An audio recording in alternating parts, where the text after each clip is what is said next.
Stanley Belton on the Fish Bowl. Welcome. Hey man, how you doing? I'm good. I'm good. Now you are actually the first musical aspect guest of the musical entertainment industry on the Fish Bowl. So Oh, this is a first. landmark moment, Let's just get right into it. My first question for you is, who are some of your musical inspirations? man. The first really big one for me is probably the Velvet Underground in terms of what we sound like now.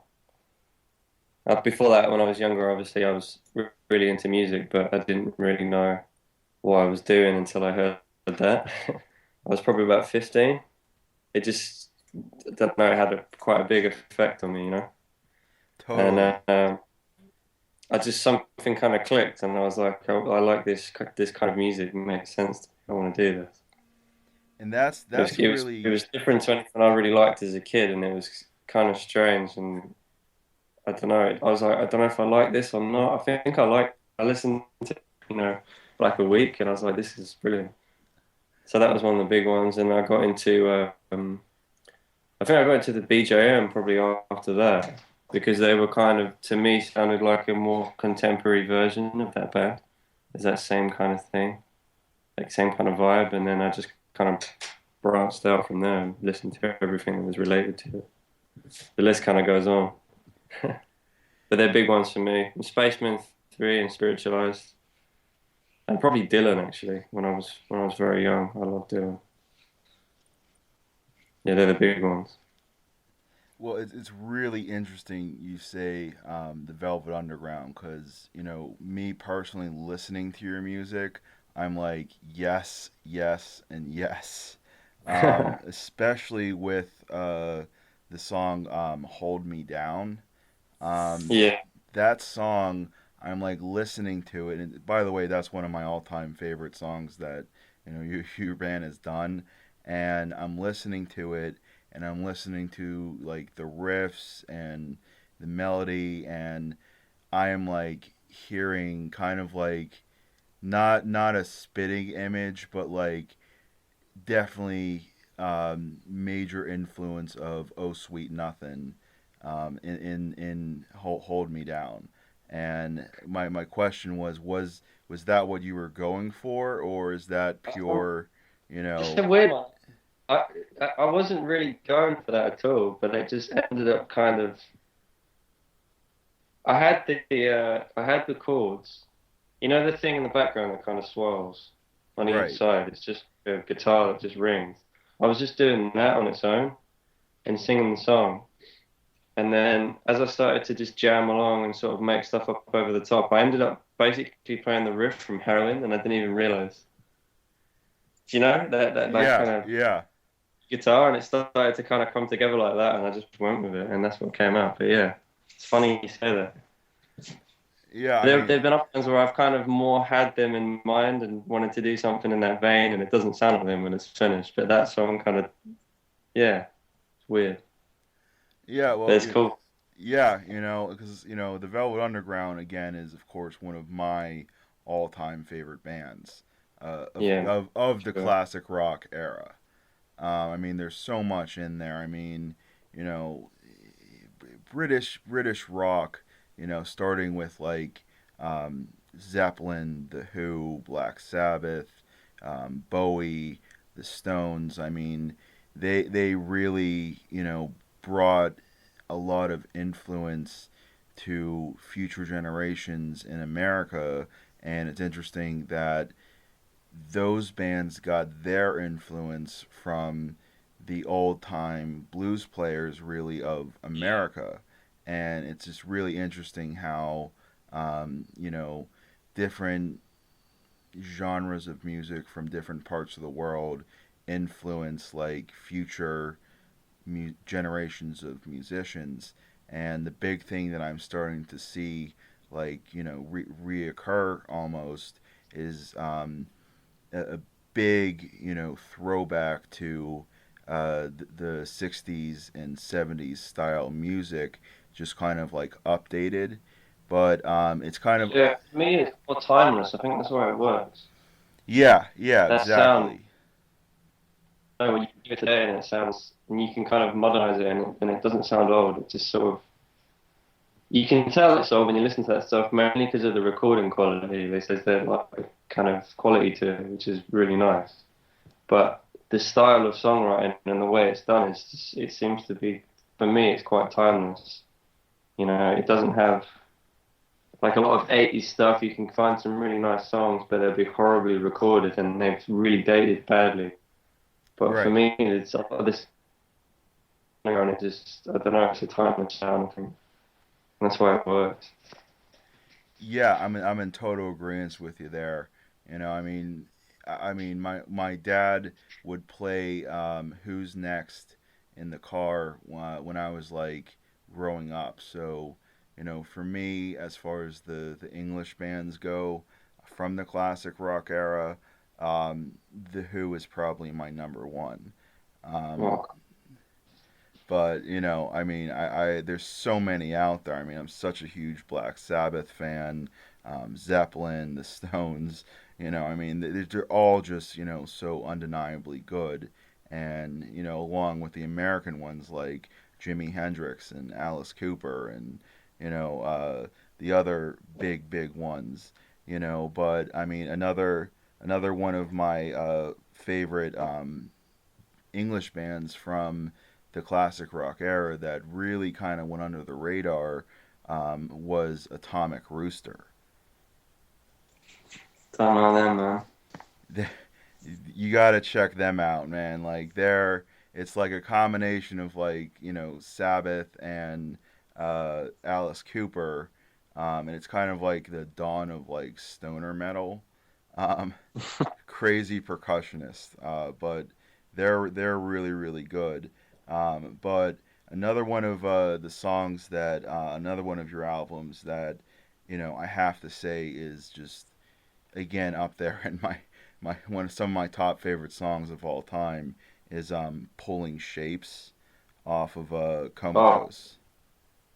that's the first one, yeah. Yeah, a lot of people dig that song, man. I don't know if it's the beat or something. This kind of slams along. When I introduce that song to people, I say to them, so before I play this song from this band called Black Market Karma, um, I say to them, Zeppelin. And they're like, of course. And I say, of course, then Kashmir.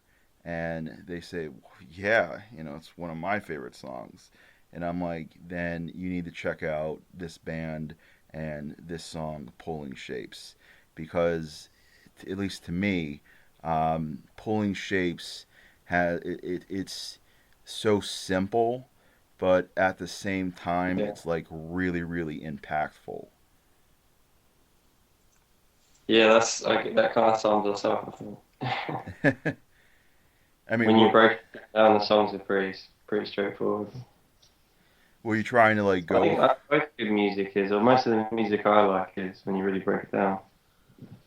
The complexity is in the arrangements, but the heart of it's quite kind of straightforward.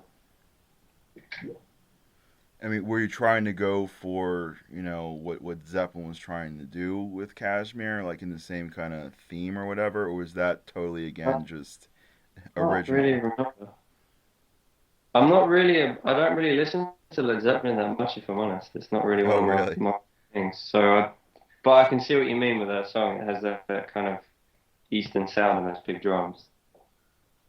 Um, I can't remember what I was thinking, to be honest.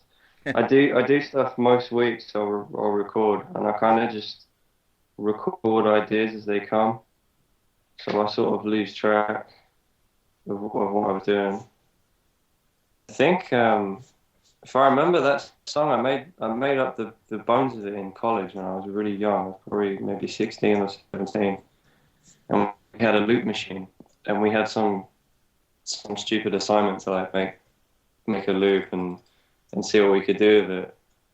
And I ended up just kind of taking the machine into a room by myself and just mucking around. And I just had an acoustic and I was just beating the guitar for drums.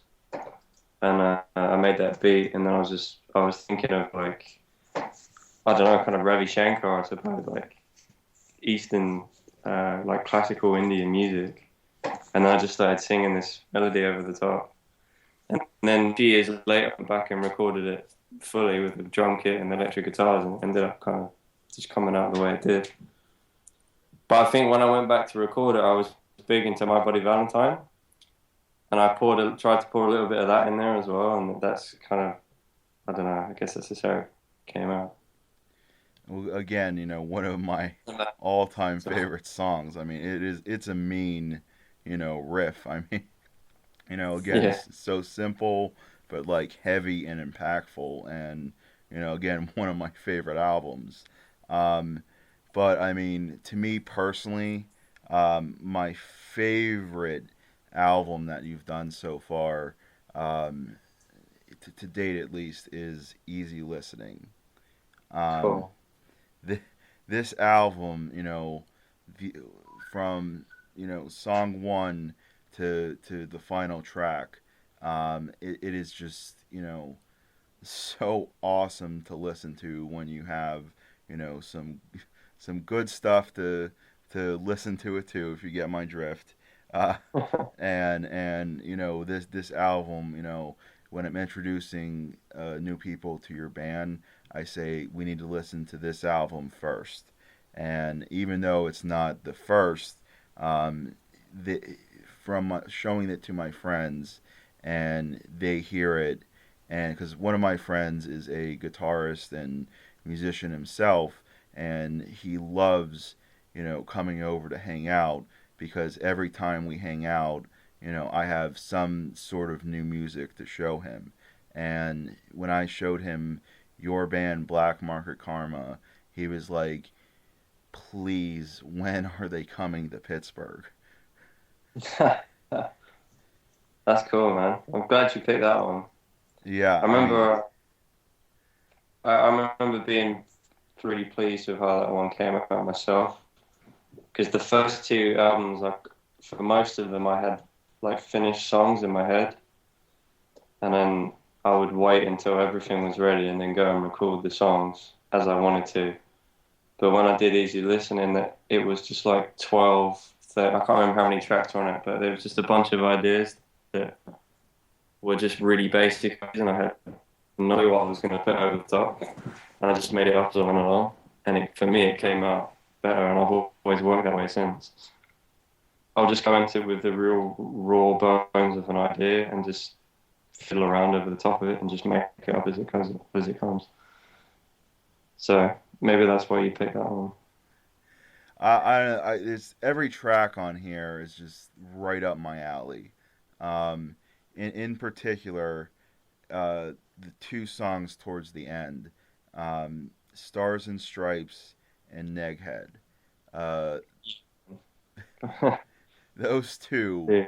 you know, I it's like I'll listen to a band for like a week or two, sometimes 3 weeks, sometimes a month, depending on how much I'm really into them. And when I first kind of got into your band, I think you had 4 albums out so far. I bought all of them, and Thank yeah, yeah. I mean, I'm so happy I did, because I've since bought every other one since, and I am like so excited for the what is it the sixth time around. The sixth time around, yeah, it's going to be out really soon. We're hoping to do it before the end of the year. I'm It's been recorded for a really long time, but we've just been busy with so much stuff because we now have, we almost have an eighth album finished since then. So it's starting to pile up. So there's going to be plenty of stuff from us. awesome, awesome. I mean, when I see a band, either producing more than one album in 1 year, or producing pretty much an album once a year, I know that that is a band to follow. That is a band that is, if they have not already blown up, they are going to. And I am like, you guys are like one of the few bands that's out there right now that it's like, you know, I would just love to see you guys live. I just to hear Neghead and Stars and Stripes, Can Opener, another one of my all time favorite songs off of what was it? Uh Uh, Fifth the one. the Upside Oh, yeah. yeah.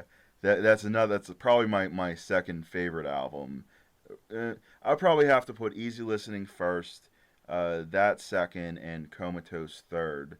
Um, and but those three albums, I mean, they're just so like undeniably good. And I'm like, when can we expect Black Market Karma to come to the states and Pittsburgh and all that?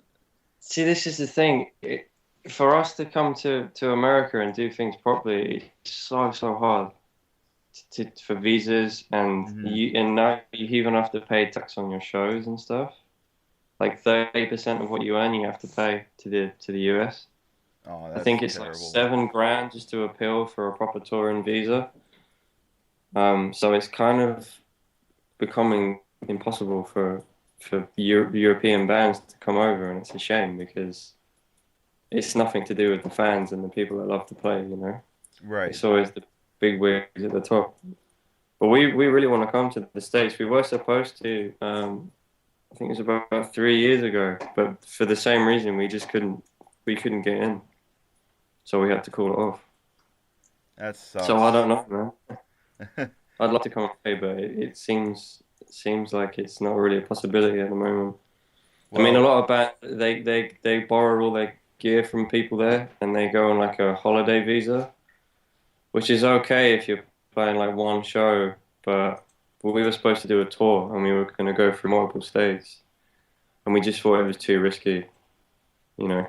We've right. heard like horror stories of people having their gear impounded and things like this. So yeah, I don't know, man. Oh, that sucks, and I hate to hear that because it ruins it for overseas bands.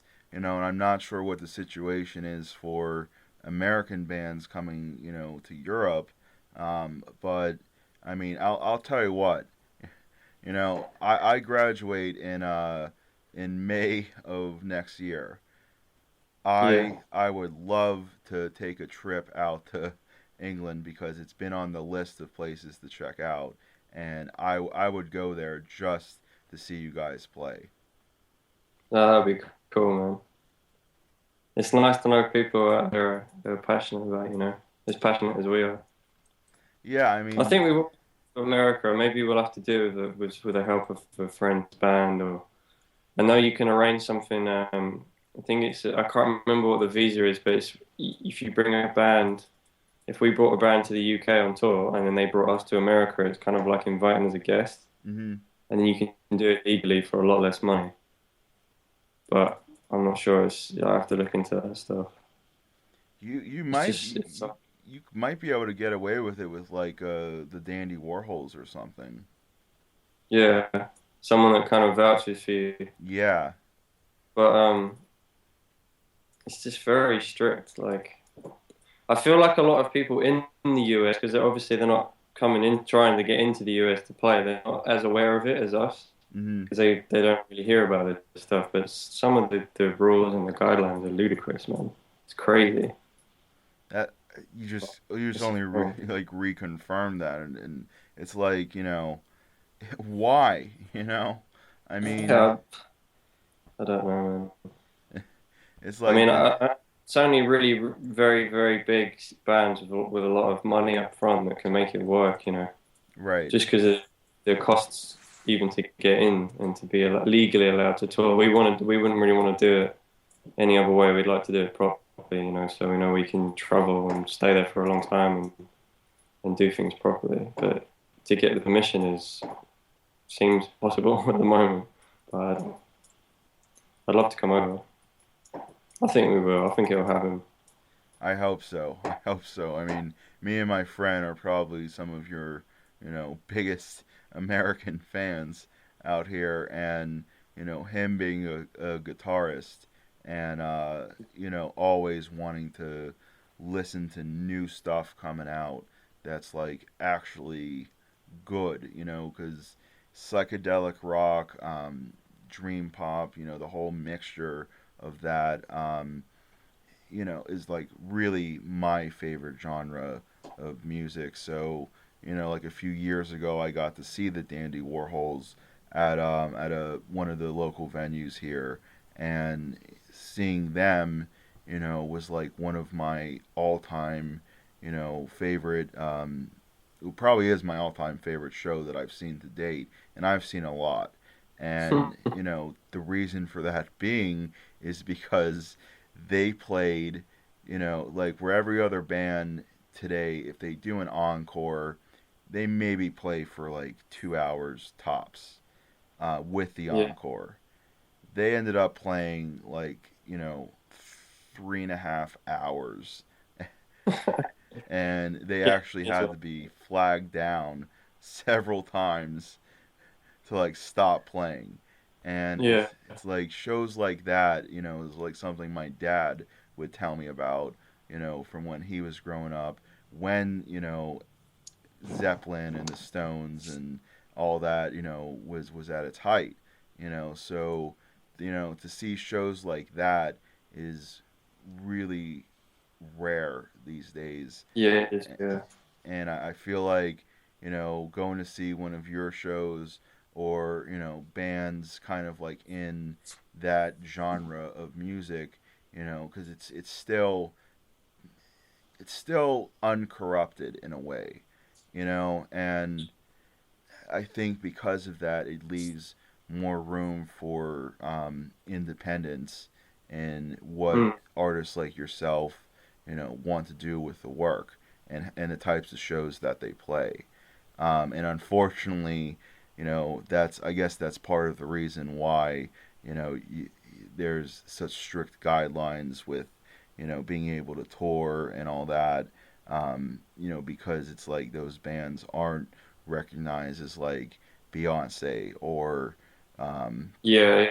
stuff like that. Yeah. Yeah. Fill out a form, and one of the things to get to be accepted is like you have to prove you have exceptional talent that's of worth to the US, like to US citizens to enjoy that. But the criteria to determine whether you're exceptional is basically how famous are you? Right, Like not what merits. It's just like so like what magazines have you been in, like things like this, you know. And they just determine it by that. So if you're a big act, it's no problem. right, I mean, I've got friends. I've got a friend called Yoki. He's in a band called Les Big Bird. Um, and this is his own songs that he writes, but for a living, he basically writes pop songs for people. He's from Sweden and he writes music for all kinds of people. So does his brother. These brothers written songs for like crazy big hits like Madonna and stuff like that. wow, So he's a connected guy, you know, like he's in the music business. He's a fairly big name, and even he couldn't get his band into the States because they were an unknown band, you know. right. And they were playing Austin Site first. It was just one show, and they had to cancel at the last minute because they couldn't get the visas. And obviously, because of what he does for a living, he doesn't want to risk getting blacklisted because his other band does to the States and playing. That's how he makes his living. So he's got to be careful. Right, He can't right, just sort of lie about it and just go on a holiday visa. And I remember him being really bummed out, and I remember thinking like he's got some connections. So if he can't do it, right. like how famous have you got to be to be allowed in? It's crazy. It's But terrible. maybe it'll change. I Yeah, hope it does. I really hope so too, because to be perfectly honest, the U.S. really needs to get some of the overseas bands to get over here, because we're we're dealing with not the best music situation right now. But I Oh, think in the past, the UK and the US have been like in the forefront of a lot of great stuff, and we kind of bounce off each other. yeah, And yeah, now they're kind of getting cut off to only going one way, and it's a shame because it's right, nothing to do with the people or the fans. You know, people. We have a lot of fans that want us to come and play, and we want to visit. We'd love to come, but because of bullshit at the top, you can't. right, right. I mean, it's like, I'm really disappointed, because, I was born in 88. So, I'm growing up in like, the height of the grunge era. And, to Yeah, me, you know, grunge was kind of like, I think the second big, legitimate phase in rock and roll. And I feel like, the way the U.S. is going right now with the music industry, I really feel that it's going to be very, very hard for another movement to happen. And, yeah. I mean, I really It's feel the same. disappointed. The last time we really had anything that I consider like a real, I don't know, cultural musical movement would probably be the grunge stuff. I mean, coming over from America, but here we had a lot of the Stone Roses and that kind of like Right. almost dance rock music scene and all the fucking crazy pill poppers and the Manchester stuff, which was like a real big thing at the time. But for me, that's the last thing I feel like was really, I don't know, like genuinely seemed to be loved by people and had a real impact to it and some kind of lasting quality. Whether you're into that stuff or not, I can kind of appreciate it. The last time stuff was big, I guess it was Libertines and a lot of bands Mm, that wanted to sound like that, but it was never really that big a thing.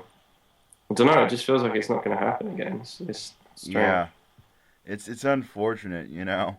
I mean, I'm like my two biggest passions are film and music, and that's why the Fishbowl is, film in all aspects of the entertainment industry.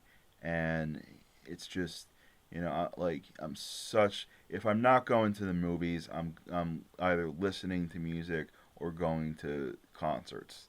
And Yeah, it's like, a lot of the new music I get into is through movies, and it's like those music and film are some of or two of the biggest aspects of the entertainment industry, and to be perfectly honest, both are not, you have, great bands like yourself, you have great movies still coming out, but for the most part, both with music and film, the stuff that's really, really, really good is either underground or indie in a yeah, sense.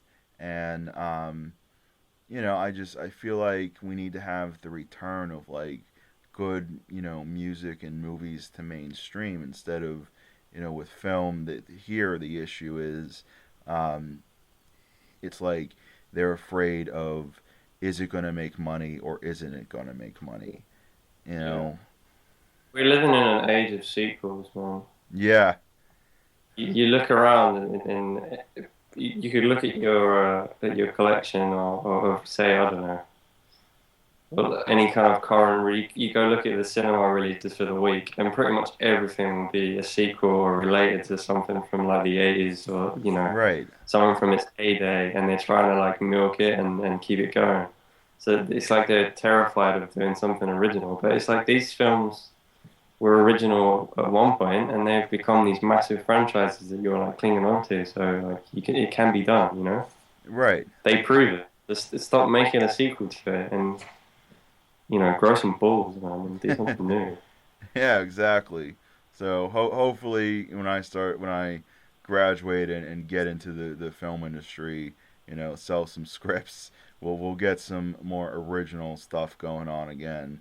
But that's hopefully with me going in the film. As far as music goes, you know, I I really hope there's some type of movement that happens that rekindles some form of a new step in rock and roll, whatever that may be.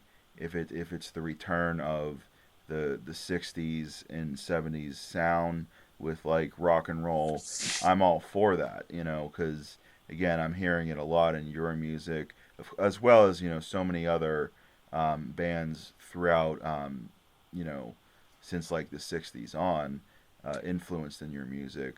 But I'm also really hoping that it we might get some other form of like a new step in rock and roll.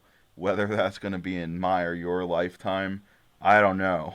But I Yeah. hope I I feel hope it like the happens. psychedelia thing is kind of catching on over here and in Europe, but it always seems to be something genuine and really cool kind of happens, and then the mainstream hook onto it, but they water it down, and they'll hook onto like a band that isn't really quite doing it that good, but it's like the safer bet for them to sell it.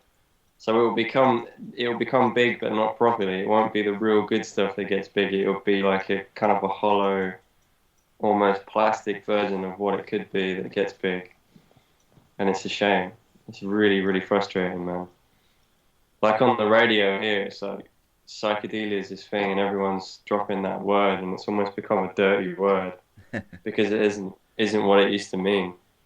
And you'll hear, and people will play you bands like, "Oh, I'm really into psychedelia now. Like, listen to this band," and it'll be something on the radio. And while it might be a lot better than what was on the radio before, it's still this kind of soulless version of loads of other bands that have been doing it for years, so much better, that have a real quality body of work, and will never ever get that same mainstream exposure and that same, the money for it, which is a shame. It's so frustrating. You see, like these bands will have one single with a 12-string guitar and it'll be a bit jangly, and it's kind of nostalgic, and it gets massive. And then there are these bands that have been doing it since the early '90s, trying to revive that sound, and they do it so much better. And they'll never be played on fucking BBC radio Right. and on TV. And it's such bullshit, man. It makes me so mad. But there's people.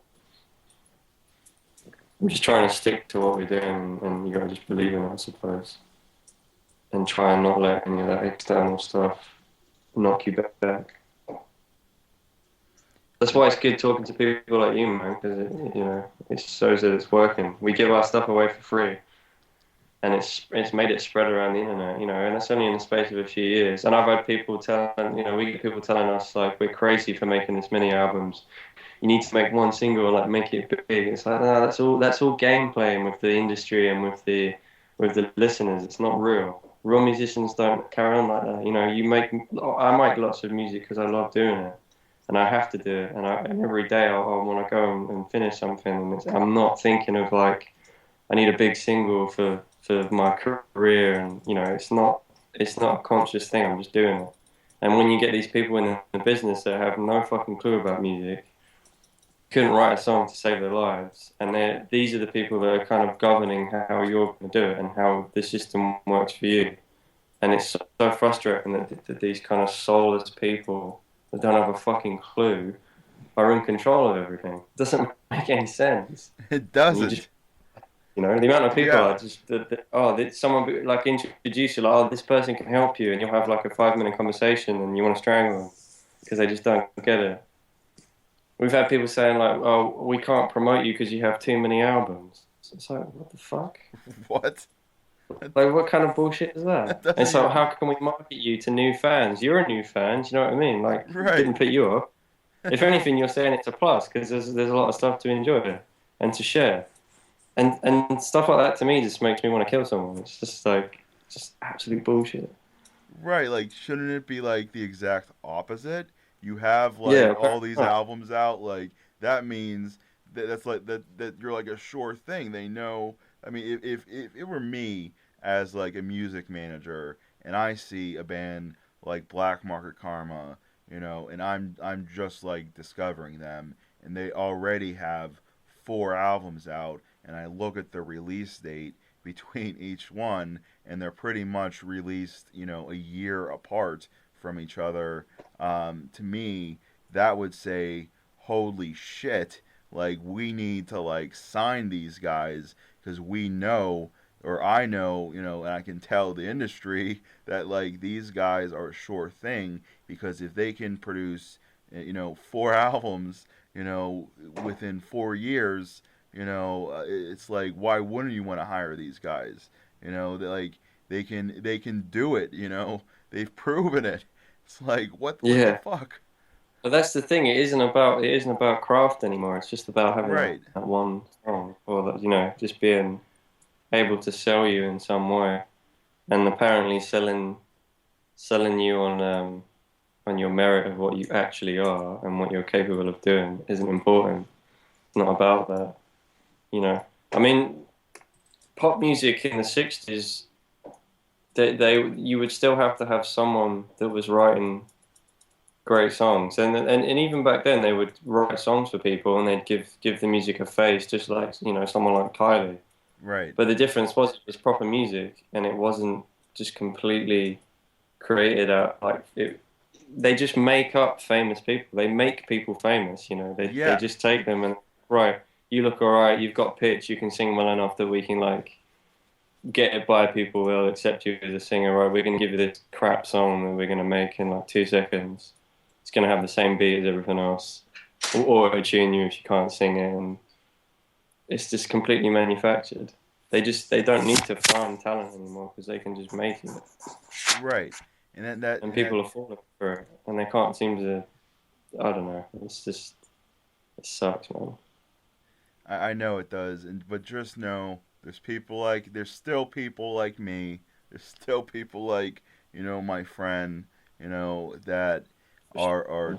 are true, music fans, and I think there's that's not to say that people who like all that commercialized kind of like factory made stuff, is not to say that that's not music, because technically it is, and that Yeah, it's I what guess it makes sells, them happy, whatever. but But right, but to me, music should be about everything you just said. It should be about originality. It should be about doing what you want to do, why you want to do it, for the reasons like you just said. And if we yeah, had, the industry thinking like that, like they used to, you know, it's like the music would just blow up even more than it is now, because because the great thing about the 60s is that even though like that was quote unquote pop music, it's like it was all just so it's, good it's that, quality music. Yeah, yeah, it's real music. yeah, But everybody it's was like listening now to it. I think fame used to be a byproduct of your craft. If you were good at what you did and you worked hard, then and you became famous as a part of doing that, then that's great. Because you can pay the bills and you can keep doing it. But now it's like the goal is to be famous first, and it's almost like people, what are you going to be famous for? Is like secondary. Right. It's like, oh well, I'll get out later on. I'm going to be famous though. I'm going to get a manager and I'm going to do something. But like, okay, all right, what can you do? Well, I can sing a bit and I can kind of dance. Right, you can do music. We'll get you some shitty songs and Right. you know, Let's throw like a bunch of good dancers behind you. yeah, they want fame. They don't want to, like us. We love making music, and if your music's successful and you get fans, you do become famous as a byproduct of doing that. But it's not meant to be the other way around. Right. Right. You know. I didn't start this band because I wanted to be famous. Do you know what I Right. mean? But people do, and people that are like that are never good, man, because they're not doing it for real. Right. It's such bullshit. And then people like that say, you have too many albums. You just need that one hit song. It's like, fuck off. Yeah. Exactly. Exactly.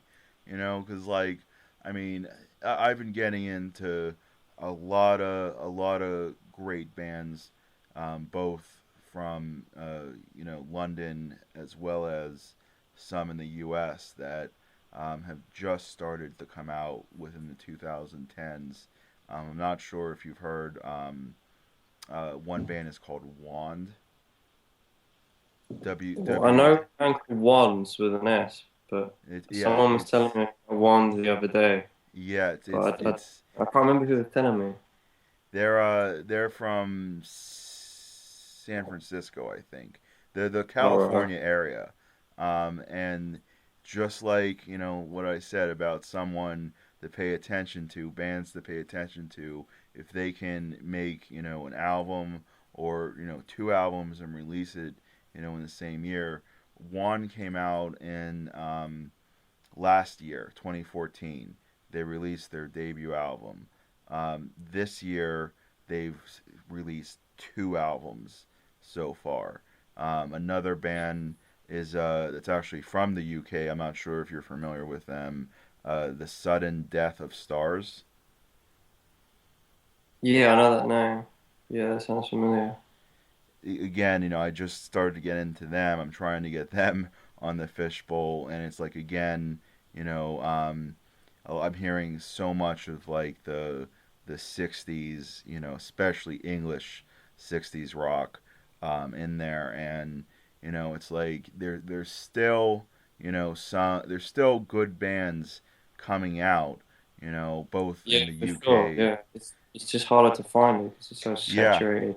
yeah, Yeah, I guess the internet's part of the reason. But it's like you're saying, they're making more than one album in a year. That's if you're just doing it for the love of doing it, and you haven't got to go through some bullshit marketing system of trying to trick people into thinking it's good to sell it. You don't have to wait for 2 years between each album to build this great big campaign, almost like you're trying to run for presidency. right, You just right, make albums and put them out and see if people like them. Like that's what we did. We started 4 albums in 2012, because we just right. recorded and put them out. We did one in January, and then we did, was it January? I think June, September was easy listening, and then December was in December. And it was just a load of songs being recorded and then just split up into albums. And Right, there was not more thought into it than that. It was just genuine. right, You just let people listen to it, you know? right. And maybe I'm naive, I don't know. I don't think so. I think that right there is music the way it should be, still around. Musicians as they should be still around, and the fact that even though it may not be mainstream, and we can all hope that I really hope you'll be able to do a U.S. tour. But even if that's not the case, I mean, it's still you're sticking to your originality and uncorruptibility as a musician and just doing it because that's what you want to do. And again, if we had more, people thinking that way, both in the film and music industry, I think both film and music would be a lot different than they are right now. Yeah.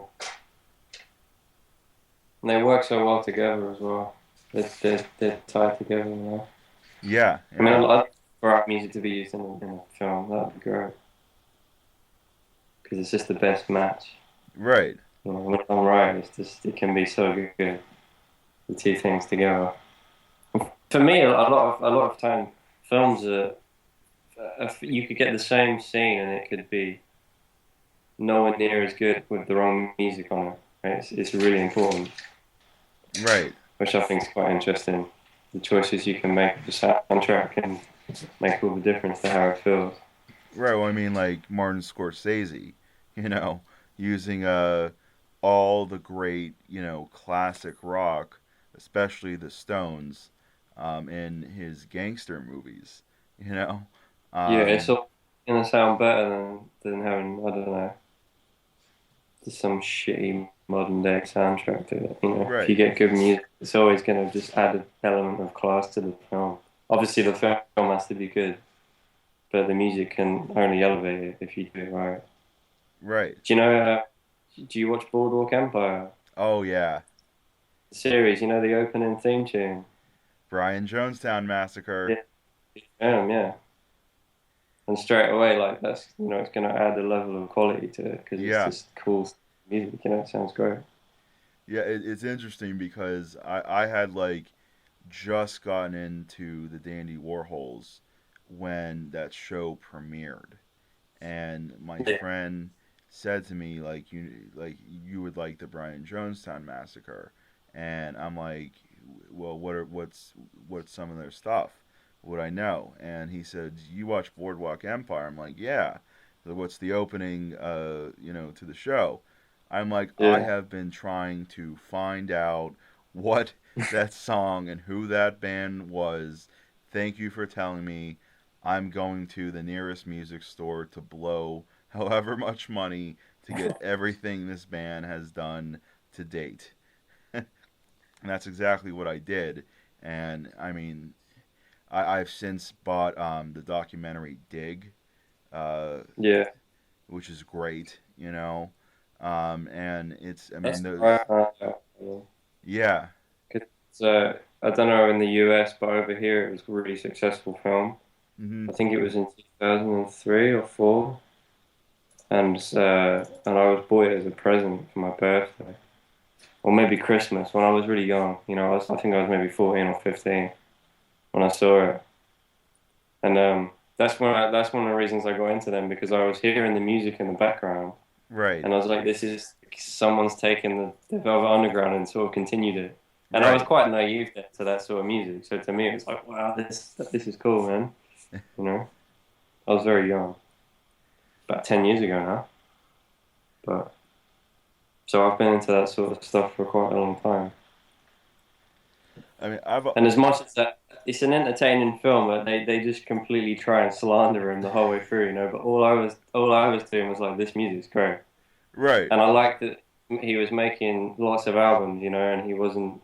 People were telling him it's the wrong thing to do, and he's almost like, fuck you, I'm gonna stick to what I believe in. right. That's what I took away from the film when I was a young kid. I found that quite inspiring. Yeah, it was as You know, soon as I he got had done full watching it. I skill. mean, yeah, I mean, I was just like blown away. I mean, I learned so much, not just about both bands, but about music, about that whole scene, uh, Yeah, true as originality. well. Yeah, Yeah. I think that was probably the last time when you used to get bands would get really big record deals and blow up. It doesn't really happen much anymore. It doesn't really work that way. right. They don't take the gamble anymore. I mean, they do, but very rarely. It's more kind of scared to try something new, you know. But, I don't know. Well, But you get these labels who spend like fucking 200 grand on a shitty video, and then they get scared when they don't make their money back, and it's like, well, you didn't need to spend that crazy amount of money in right, the first place. right. It's like you can do stuff on your computer for free, and it can be pretty cool if you know what you're doing. Yeah, Like exactly. people used to tell me that we had to go to a studio and spend like we've had emails before when we were younger trying to get us to come to America and record for like thousands of pounds and in these crazy studios with all this gear, and it's like I just do it in my house, with all my own stuff, taught myself. We bought a bunch of vintage guitars and some good mics, and it's like I'm really happy with the way it sounds. No one can tell the difference. If anything, it sounds better. 'Cause Right, you can right, spend time on it. You can get what you want. You don't have to put over someone else messing around with your mixes and trying to change things. But I've always been that way with things since I was little. You know, I like that kind of approach. I guess it's just real. yeah. That's Sounds exactly what it it is. sounds silly to say. It's kind of a naff word, but it's organic, I suppose. You Yeah, know, it's It- just up, and that's why I like Velvet Underground clicked with me so much because you can hear like you can hear the rawness in it when you listen to it. It's not this perfect thing. Like the way it's recorded and stuff is you get like noisy guitars and there's some strange shit going on, Right. but it's cool. If you know, does that make sense? I don't know. Oh, that makes perfect sense. I mean, well, to music fan like me, that makes total sense. You know, because I'm with you on that. It's raw. You know, it's real. Yeah, it's just kind of it sounds like it probably sounded at the moment, if you know what I mean. Right. It doesn't sound there's too much stuff has been done to it in like post production. Right. It's, if anything's done, it's just trying to get it to sound how it sounded Yeah. when it was recorded. I mean, just trying to maintain it. But yeah, that's all I'm trying to do is just record as it comes. So right. I want it to make sense. Like when you, I don't write a load of songs and then cut ones out and pick the ones that I think are the best or the catchiest and try and like build an album. I just sort of record them as they come and pretty much in the order they come in. And then I'm hoping when I step back from it and say like we're finishing our eighth album now, that when you listen back in order, it kind of flows naturally and it grows as we grew. Which I'm hoping that's what ends up happening, but I need to step back from it, I think, to sort of be able to see if that's the case. Well, speaking of your upcoming album, um, can you give us a little behind the scenes thing about when it may be coming out, some of the songs we might be able to hear on it? Um, we have released some. I don't know if you maybe haven't heard them. Yeah, I haven't had a chance yet. I'll send you some links. Hang on.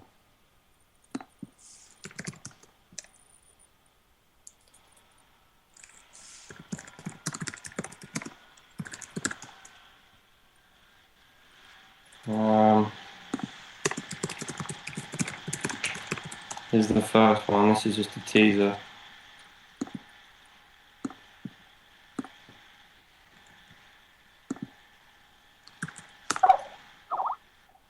There's a lot of in the album. Kind of has a theme tune. Um, I wrote this song called "The First Time Around," and then after finishing it, I heard loads of different arrangements for it. It was weird. It was like an endless song that I felt like could be done any way. So I decided to, because it's the album's called The Sixth Time Around. I decided to do six different versions of this one song. And the first version is a full song, and the last version is a full reprisal at a slower tempo. But the other four in between are like really short snippets, and they're Hmm. recorded in all different ways. Like one of them's just completely synths and organs. One's acoustic with a female voice. One's done with sitars. And it's kind of like a theme tune. It's a recurring tune. And this link I just sent you is one of the reprisals. It's like a really noisy one with heavy bass. But it's only like a Awesome. minute and a half long. Awesome. And I thought that was quite fun to do, you know. The song kind of says hello to you. Then it keeps coming back and carries you through the album in between the songs. And then it says bye at the end, you know. It's kind of like your tour guide almost. That was the idea. And then Well, that's the single, the first single. awesome. Awesome. Well, as soon as we hang up here and I finish my homework, I know what I'm listening to, because you know, again, I am like this. The sixth time around is probably one of the most, for me, one of the most anticipated albums from an artist that I'm like really just excited to hear the whole thing, as well as even more psyched to check out firsthand tracks from Mr. Stanley Belton. Thanks, man. I'm really proud of it. It's one of my. I don't know. I just was really pleased when it was done. It just really flows for me. It's quite long. I think there's 16 tracks on it Oh, awesome! because of Even those better. reprisals. Because I wanted to do the reprisals, but I didn't want to kind of cheat Right. and make an artificially long album. So I decided to record it. I think there's 10 tracks alone, and then there's the six reprisals. You know. But yeah, Awesome. it's kind of a journey. I am the type that loves those types of albums. I mean, that's probably why Pink Floyd is up there, in really probably my top three favorite bands from the classic rock era. It's like Floyd just each album was a story in a sense. Yeah, So you can put it on in one go, and you yeah, don't skip it. You can just listen to it, and it flows. That's yeah, why I like Spiritualized, yeah. because Spiritualized is great. Laser Guided Melodies is one I can just put it on, and it just flows. And a lot of the songs fade into each other and things like that, and it just kind of goes, and you Hmm. can just sort of lose yourself in it. It's not kind of all cut up and disjunct. It's just this one, almost like one big tapestry. It's Right. cool. That's what I try to do with this.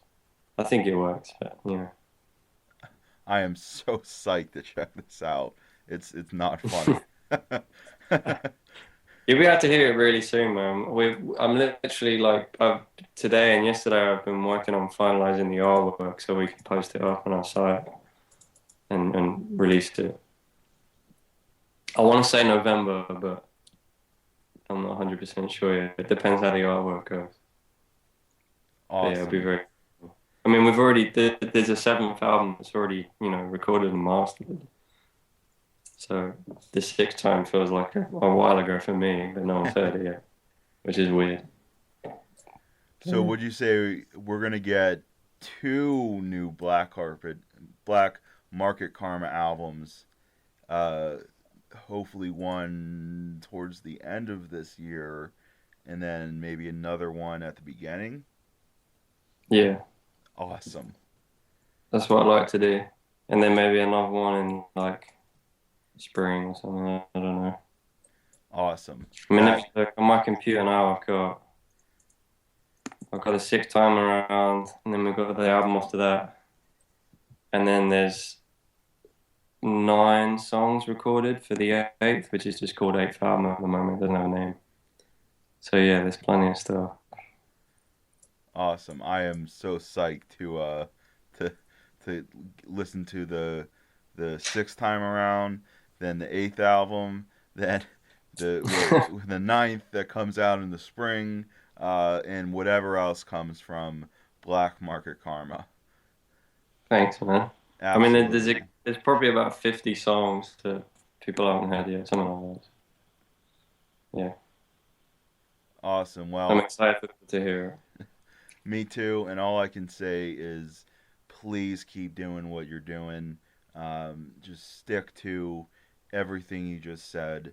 And whether, the industry changes while you and me are still around, who knows? Just know that there are people like me, there are people like my friends, and we are all for Black Market Karma and all the other bands that are just sticking to what music really should be about. it. Thanks, man. That's cool. It's nice to know people feel the same. We're planning to go back to the beginning and release two of these records on vinyl. Awesome. I've actually remixed and mastered all of the records, so the sound quality now is the best it's ever been. And the first album, I've actually added some tracks to it and changed some things around. And because it was the first thing I recorded, I wasn't as happy with the arrangements as I am with the rest of the stuff. I got better at that, from the second one and the third one. I Right. started to kind of go crazy with arrangements and layers. And there's songs like, the song March. Oh yeah, that's one of my favorites too. I always wanted that to be orchestral and kind of like almost like a fucked up Strawberry Fields or something. Hmm. And I went back and added like trumpets and strings to it, and now it sounds how it's supposed to sound all along. Oh my It's god. not massive changes, it's still the same song, but for me it's better. And I've changed the track listing a little bit and put some different songs in there and kind of revamped it almost, and it's been mastered and mixed again. And, that's going to be released as well. We're going to put that on vinyl. It'll be a double LP. I think we're still just going to call it Comatose, but it's going to be a bit different. I I think people enjoy it. Pulling shapes and all that, they're still the same, they're just as they were. But just some of the tracks have been like beefed up. I So I'm I excited about I have to get that on vinyl. I mean, the moment you said trumpets added to March, I'm like hearing it in my head. it. Yeah, you know that the part where it breaks with just the guitars. Yeah, yeah. Always to be kind of orchestral like classical music, and I never really knew how to do it when I was younger, but it's got that sound now, you know. It's really thick and there's loads of stuff on the top. But yeah, it'll make sense when you hear it. It's hard to explain, you know, No, no, no. explain Like music. I'm the type that I can hear that song in my head, and you by you just saying you added trumpets, and I know exactly the sections you're talking about by what you Yeah, just said, and I'm hearing it in my head, and my mind is being like, you need to hear this for real, because my head is yeah, already like, we know it's awesome because it's already awesome, but put the trumpets in, and the classical, style to it, I'm already like, all right, I'm first of all, I'm already sold. Now it's like, how fast can I get that? yeah. Well, it's finished, so you know, as soon as we can. Maybe next year. I want to release all of them on vinyl. You know, they've all been mastered now. They sound the best they've sounded. I mean, because I taught myself and I started recording and learning to mix just completely from scratch. So I've up until these last few albums I'm doing now, I've learned a lot about recording and mixing and mastering, and I just wanted to apply that to everything that I've already done. Because I was always happy with the songs. I just wanted to clear up the audio and make them sound the best they can, so they really spring out on a big stereo. Right. If that makes sense. Yeah. I think you Oh know what I yeah. mean when I, you know I I got I got maybe my stereo. listen. If someone hasn't listened that much, they might not tell the difference. But if you listen to it a lot, I think it will kind of hit you quite hard when you crank. I know I did. I was like, shit, man. These like it's gone. You know that song? Oh yeah. That one's, the drums are massive on that now. It's all just kind of thicker, and it sounds how it always sounded in my head. You know. But yeah, that's another Awesome. story. Well, I'm already sold, like I said, but you know, I'm the type that's like, I know I can get it for free, but I'm still the type that's like, for true artists out there, musicians, I'm like, I'm willing to pay to actually own the Yeah, album because I feel that it's yeah, me. it's it's necessary to support those artists in that way because it's just like you said. I mean, even though you want to be original and all that, part of being a musician is trying to get the music out there, and it's I mean, the fact that you're doing it for free is like unheard of. you know I mean, especially like with today, like we were talking about mainstream music. But I mean, even though I can get it for free, it's like I would rather give you guys my money so Yeah, you can continue doing thank what you, you're man. doing even more, and I can own the album and listen to it at my leisure and really study it and each song, because that's what I love to do with albums from artists I like. I don't just listen to like one song, skip a song that I don't like. I listen to that album the whole way through, then I study each song in its order the whole way through. Yeah, And listen to it as a thing. Yeah, yeah, because it's that's like, another modern thing that's kind of been lost through people getting more and more obsessed with having a big single. It's like people don't listen to records. They don't even try and make a record anymore. They'll get the two successful songs they're spending time on, and then they'll just throw together a crappy album because it's like, well, no one's going to listen to it anyway. It's about the singles, so it's kind of a dying art form, I think. You know, just listening to the whole thing from track. Like it's almost like people don't have the attention span to do that. So that's yeah, good, man. I think that's why the sixth time around. That's how, 16 tracks and it flows into one another. And you need to have some time to listen to it properly. Well, I for one am so psyched to listen to the links you sent me. I am so psyched for the sixth time around to officially come out, and just know as soon as it does, please just shoot me a message on Facebook saying it is Yeah, released today, because I will go out and buy it, and then I will listen to it, and I'll message you and tell you exactly which songs I really thought were the best, what I thought of the album, all of that, which of course is going to be nothing but good reviews, because I have nothing but good reviews about all your albums. So, I'm really excited to check this out. thanks, man. That means a lot. Absolutely, absolutely. Well, thank you, Stanley, for taking the time to swim down to the deepest depths of the sea and chill with me, Sam Fish, on the Fish Bowl. Uh, if you would like to do another interview when you have like some of the other albums coming out or something, I would love to just talk some more about Yeah, them and sounds your good. stuff. Sounds good, man. I'm up for that. Awesome, It's been really cool awesome. talking to you, dude. Thanks, man. Good luck Hopefully, with we'll meet everything. you for real one day in person. Oh yeah, I would love to make a trip to England. That's on the list of places for me to check out.